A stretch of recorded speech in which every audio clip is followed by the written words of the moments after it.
नमस्कार साथियों, मेरा नाम है कृष्णा उद्याल और स्वागत है आपका इस इंफॉर्मेटिव वीडियो में जिसमें मैं बात कर रहा हूं डेली न्यूज एनालिसिस फायदे की बात फाइनेंशियल एडवाइजर्स के साथ में। यहां पर रोज हम 8 बजे आपके लिए एक ऐसा वीडियो लेके आते हैं जो कि आपको इंश्योरेंस और इन्वेस्टमेंट इंडस्ट्री से अपडेट करता है, आपकी जानकारी बढ़ाता है। 145 नंबर के सेशन में आज हम प्रवेश कर रहे हैं। अगर पिछले 144 वीडियो आपने नहीं देखी तो जाइए यूट्यूब चैनल पर मेरे चेक करिए। आज मैं जिस न्यूज के बारे में चर्चा कर रहा हूं यह है भारत को री इंश्योरेंस का हब बनाने के बारे में। क्या इसमें हम चुनौतियां फेस करने वाले हैं, इसके क्या फायदे होने वाले हैं, ये क्यों री इंश्योरेंस का हब बनाने की जुनून हम क्यों सवार हो गई है, कौन सी मीटिंग में ऐसी बातें निकल के आई हैं, सब बताऊंगा। और सबसे इंपॉर्टेंट एज एडवाइजर आपका क्या फायदा होगा, जानना चाहते हैं इस वीडियो को लास्ट तक देखिए, सब कुछ बता दूंगा माय डियर फ्रेंड्स। तो अब जो है माय डियर फ्रेंड्स, गुजरात की जो फिल्म सिटी है ना, वहां पर एक मीटिंग हुई है। कहां हुई है? गुजरात में। गुजरात की एक सिटी है फिल्म सिटी के नाम से, वहां पर एक मीटिंग हुई है। उस मीटिंग में कुछ बातें उठाई गई हैं, उस मीटिंग में कुछ मुद्दे उठाए गए।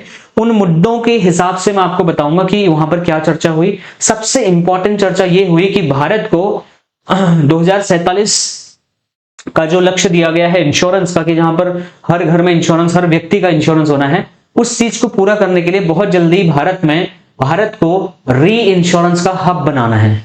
गवर्नमेंट का ये इनिशिएटिव है, इसमें गवर्नमेंट फेल होगी पास होगी बाद में पता चलेगा, बट मैं एक एनालिसिस करके आपको बताता हूं। आपको पता होना चाहिए री इंश्योरेंस का मतलब क्या होता है। जब आपने इंश्योरेंस पॉलिसी से, इंश्योरेंस कंपनी से अपना पॉलिसी या अपने क्लाइंट का पॉलिसी करवाया, वो इंश्योरेंस हो गया। लेकिन जब आपने बड़ी पॉलिसी के लिए अप्लाई किया और आपकी इंश्योरेंस कंपनी ने किसी दूसरी इंश्योरेंस कंपनी से भी उस बड़े रिस्क को लेने के लिए प्रीमियम साझा किया, उसको कहते हैं री इंश्योरेंस। समझ गए?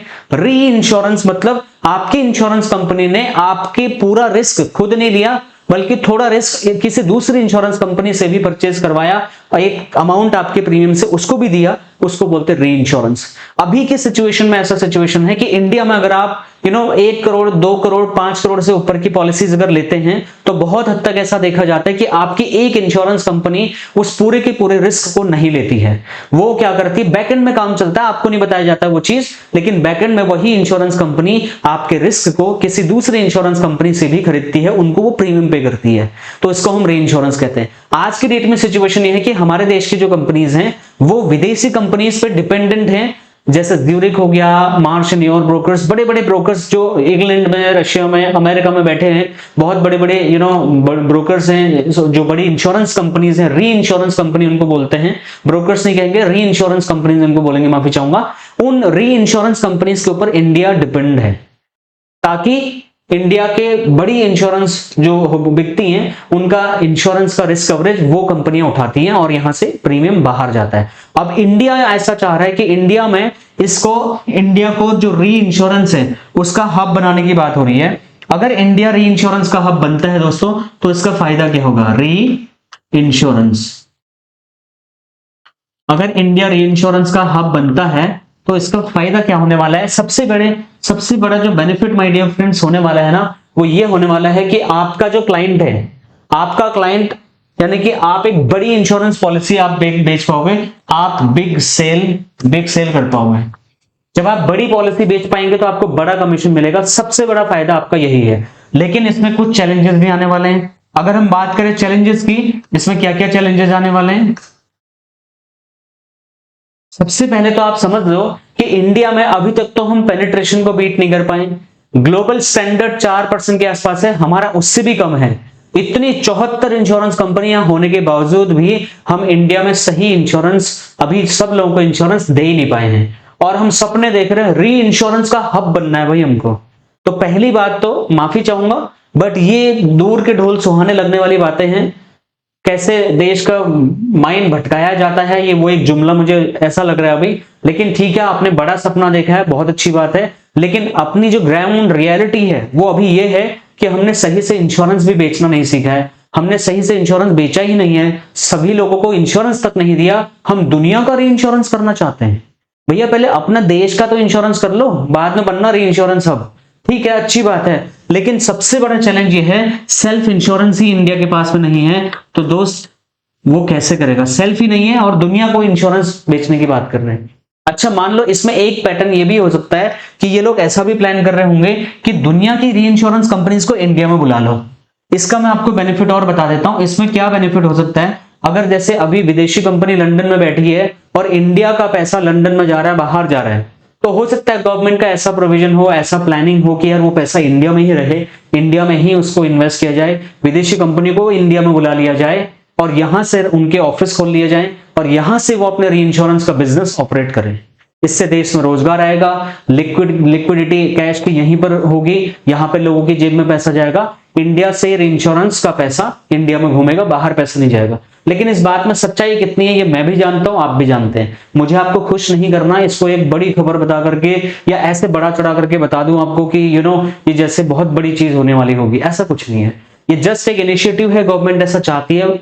मेरी शुभकामनाएं गवर्नमेंट को और IRDAI को कि हम देश में हम भारत एज अ री इंश्योरेंस हब बने, उससे बढ़िया कुछ हो ही नहीं सकता। लेकिन पहले हमें 2047 से पहले खुद पूरे देश के लोगों को इंश्योरेंस पॉलिसी बेचनी पड़ेगी और इंश्योरेंस का पेनिट्रेशन बढ़ाना पड़ेगा। इसके लिए सबसे पहले काम करने की जरूरत है और उसके लिए मेरे एडवाइजर भाई बहनों को सपोर्ट की जरूरत है, सही कमीशन की आवश्यकता है, सही ट्रेनिंग की जरूरत है, सही टेक्नोलॉजी टूल्स की आवश्यकता है। मैं गुजारिश करता हूं IRDAI से, गवर्नमेंट ऑफ इंडिया से, सारी इंश्योरेंस कंपनी से कि वो अपने एडवाइजर का पहले ध्यान से सोचें, क्योंकि जो रीढ़ की हड्डी है अगर वही कमजोर है तो फिर इंश्योरेंस कंपनी की हालत कुछ ऐसी होने वाली है और ऐसी हालत में इंश्योरेंस कंपनियां देश का इंश्योरेंस नहीं कर सकती।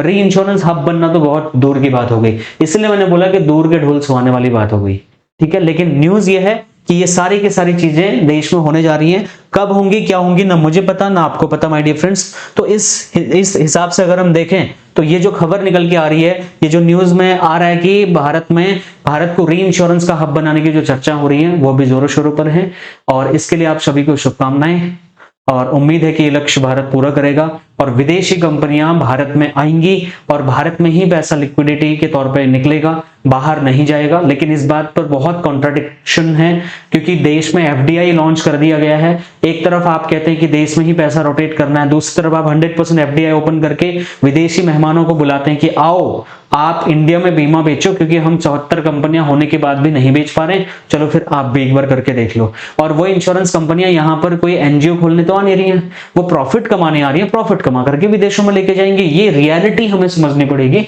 इसके लिए कोई दिक्कत नहीं है, ये ग्लोबलाइजेशन का दौर है।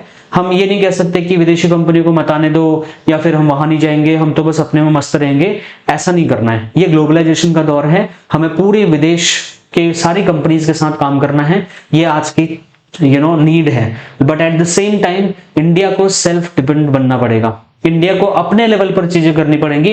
बार बार हम विदेशी कंपनियों पर क्यों डिपेंड होते हैं, क्यों हमें विदेशी कंपनी को यहां बुलाना है भाई? क्या इंडिया में री इंश्योरेंस कंपनियां नहीं बन सकती? क्या इंडिया में इतना पैसा नहीं है कि लोग री इंश्योरेंस कंपनियां इंडिया में खोल सकते हैं? बिल्कुल कर सकते हैं। इस तरीके की भावना होनी चाहिए, नियत होनी चाहिए गवर्नमेंट के अंदर भी, तो ऐसा हो सकता है। बाकी आने वाले दिनों में देखने को पता चलेगा एग्जैक्टली सिचुएशन कैसी है और कैसी नहीं है। मैं आपके बीच में अपडेट्स लेके आता रहूंगा। मैं मिलता हूं नेक्स्ट और एक्साइटिंग सी वीडियो में। Thank you so much for watching. और इस वीडियो पर आपका क्या कमेंट है, कमेंट करके जरूर बताना। वेलकम किट के बारे में अगर जानना चाहते हैं तो आप कमेंट में पूछिए या हमारे नंबर पर फोन करिए, व्हाट्सएप करिए, हम आपको बताएंगे। Thank you so much for watching, bye.